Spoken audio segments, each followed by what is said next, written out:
আসসালামু আলাইকুম। জনপদের খবরে আমন্ত্রণ জানাচ্ছি হৃদয় হোসেন।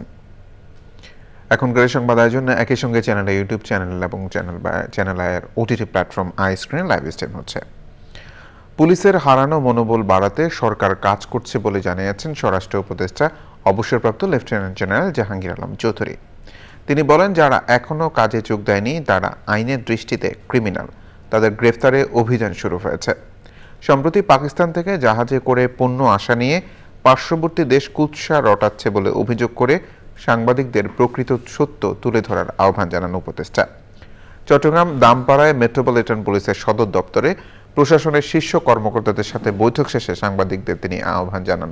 সে সময় উপস্থিত ছিলেন পুলিশ কমিশনার হাসিব আজিজ এবং সেনাবাহিনী ও পুলিশের শীর্ষ কর্মকর্তারা।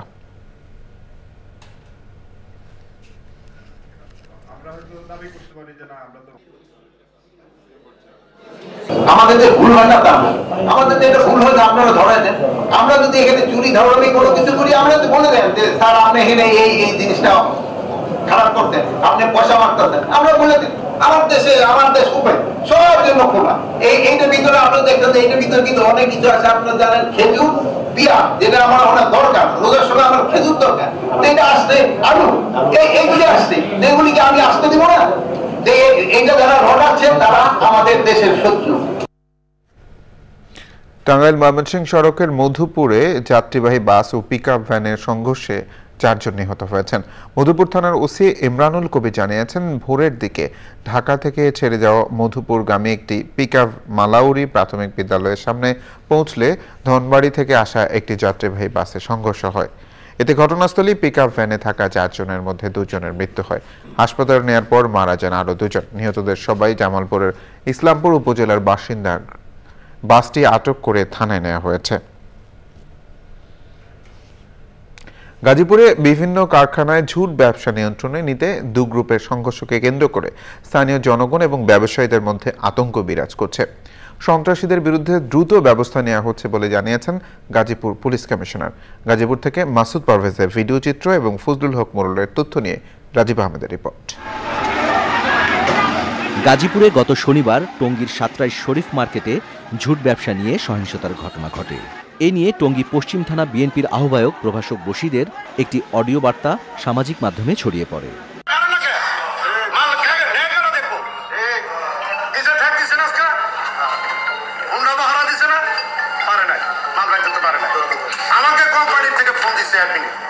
আমি বলছি আগে নেগোসিয়েশন হবে, তারপরে মাল বাড়ে। আপনি তো আমার মাল বন্ধ করে আপনি তো মাল দেন, তবে ধরুন 2-4টা মরে ধরুন কাজে চালিয়ে নেবেন, আনে নেবেন।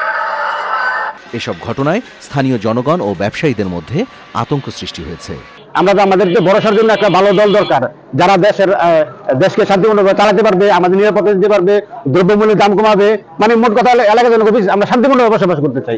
এসে মানে আমি বাজার করতে যাচ্ছিলাম, বাজার করতে পারিনি, পরে আসে মিত্ররা এসে মানে অনেকগুলা পোলাপান এসে বাংশ করতেছে। পরে আসে দেখলাম অনেক ভয়াবহ অবস্থা।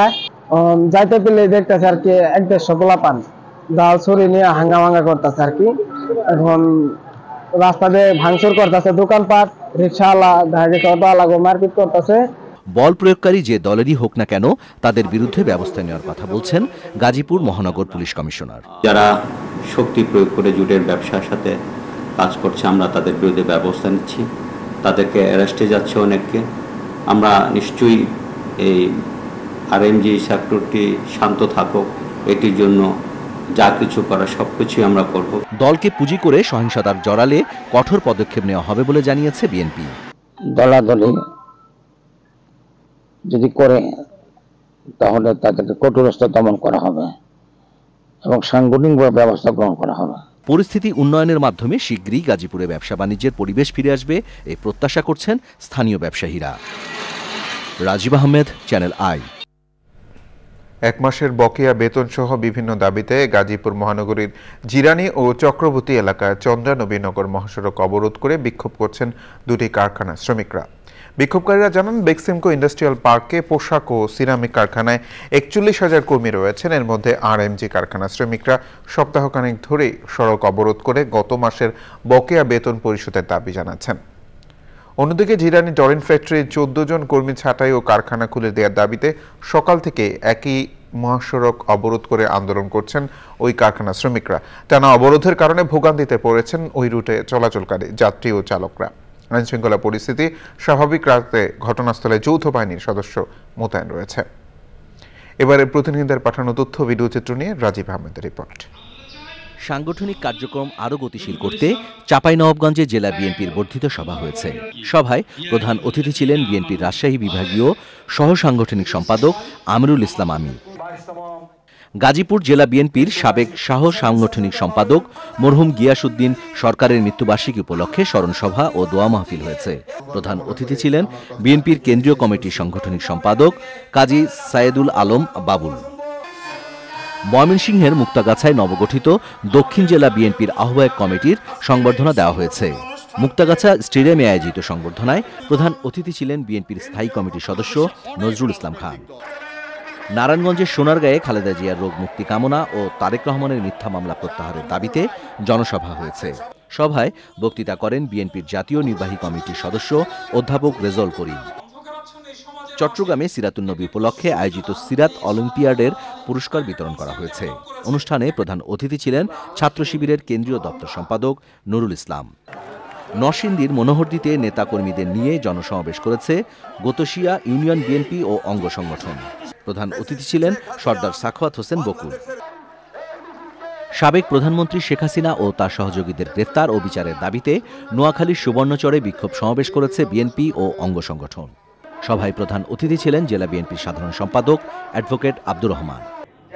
শহীদ বুদ্ধিজীবী দিবস ও মহান বিজয় দিবস উপলক্ষে শরীয়তপুরে প্রস্তুতিমূলক সভা হয়েছে। সভায় উপস্থিত ছিলেন পুলিশ সুপার মোহাম্মদ নজরুল ইসলাম ও অন্যরা। বাগেরহাটের মোরেলগঞ্জে মডেল একাডেমির উদ্যোগে ৩৫০ শিশু শিক্ষার্থীর হাতের লেখা ও চিত্রাঙ্কন প্রতিযোগিতা হয়েছে। Rajib Ahmed, channel I. সাগরের পরিবেশ প্রতিবেশ রক্ষায় সচেতনতা সৃষ্টির তাগিদ দিয়েছেন পরিবেশবাদীরা। কক্সবাজারে মৎস্যজীবী পরিবারের নারীদের নিয়ে আয়োজিত সম্মেলনে প্লাস্টিক দূষণ রোধ এবং মৎস্য সম্পদের সুষ্ঠু আহরণে গুরুত্ব আরোপ করেন তারা। সামুদ্রিক জীববৈচিত্র্য সংরক্ষণে মাছ শিকার নীতিমালা মেনে চলতে মৎস্যজীবী পরিবারের সদস্যদের প্রতি আহ্বান জানানো হয়। নুরুল আলমের ভিডিও চিত্রে সররাজ মানিকের রিপোর্ট। প্রাকৃতিক সম্পদে ভরপুর বঙ্গোপসাগরের উপর নির্ভরশীল হাজারো পরিবারের জীবন জীবিকা। তবে জলবায়ু পরিবর্তনের পাশাপাশি অসচেতনতা ও বিভিন্ন দূষণে বিপন্ন সাগরের পরিবেশ প্রতিবেশ ও জীববৈচিত্র্য। পরিস্থিতির উন্নয়নে ইউএসআইডির ইকোপিস প্রকল্প ২ ওয়ার্ল্ড পিসের উদ্যোগে উপকূলীয় অঞ্চলের মৎস্যজীবী পরিবারের নারী সদস্যদের সম্মেলন। এতে সামুদ্রিক জীববৈচিত্র্য রক্ষায় অবদান রাখার কথা জানান নারীরা। সাগরকে দূষণমুক্ত রাখতে আইনের প্রয়োগের পাশাপাশি সমন্বিত উদ্যোগ প্রয়োজন বলে মনে করেন আয়োজকরা। লক্ষাধিক জেলে পরিবার এবং অন্যান্য উপকারভোগীর জীবন এবং জীবিকা নির্বাহ করছে। নির্বিচারে মাছ ধরে যেটা প্রয়োজন নেই সেই করে দূষিত করে সাগরটাকে ধ্বংস করে দিই। বাংলাদেশ এটার উপকার থেকে বঞ্চিত হবে। বাংলাদেশে একটা দুর্যোগ নেমে আসবে। যারা পুরুষরা আসলে সাগরে যায় তাদের একটা বড় একটা ভূমিকা আছে তাদেরকে মোটিভেট করার জন্য। তারা যদি জানে আসলে এই আইনগুলো সম্পর্কে, যদি ধারণা থাকে তাহলে তার স্বামীদেরকে বলতে পারবে না বাইদিন ব্যান্ড পিরিয়ডে মাছ ধরা যাবে না, এই সময় ইলিশ মাছ ডিম ছাড়ে, বা এই আপনি সাগরে গেলে এই প্লাস্টিক বা বিভিন্ন ধরনের যে আমরা যে পচা জাল বা যেগুলো নষ্ট জালগুলো ফেলে দেওয়া যাবে। সুনীল অর্থনীতির এই সম্ভাবনাকে কাজে লাগাতে উপকূলের মানুষ আর সাগর ব্যবহারকারীদের আরও সচেতন ও উদ্যোগী হওয়ার তাগিদ সব মহলের। কক্সবাজার থেকে সরওয়ারাজ মানিক, চ্যানেল আই। জনপদের খবর আজকের মতো এই পর্যন্তই। পরবর্তী কৃষি সংবাদ দেখার আমন্ত্রণ জানিয়ে শেষ করছি। ধন্যবাদ সবাইকে।